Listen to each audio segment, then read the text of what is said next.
पाण्यासाठी कोणते कोणते आव्हान येऊ शकते भविष्यात?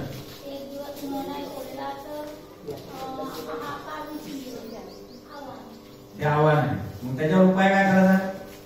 मग रोज पाणी भेटते तुम्हाला. आमच्या इकडे तर 3-3 दिवस नळ नाही, तरी आमच्या इकडे काहीच नाही करत.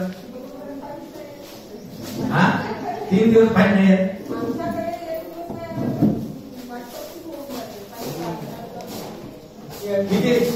किती तास तुम्ही मोटर चालू करता?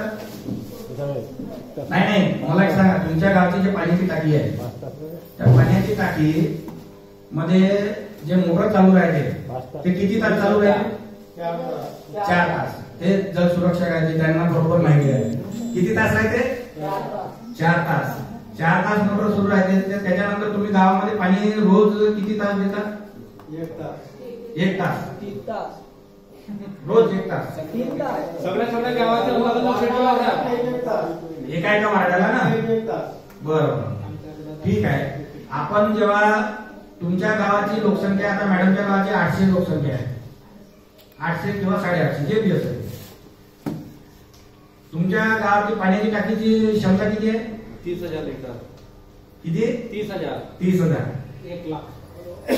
30,000 लिटर. एका जणाला किती पाणी द्यायचं आहे? 55 लिटर. 55 लिटर, बरोबर आहे. तर किती पाणी द्यायचं आहे तुम्हाला 800च्या हिशोबाने? 8 म्हणजे 40,000, बरोबर आहे. 40,000 लिटर पाणी द्यायचं आहे. तर तुमच्या इथं पाणी किती द्यायला लागून राहिलं? 30,000 लिटर.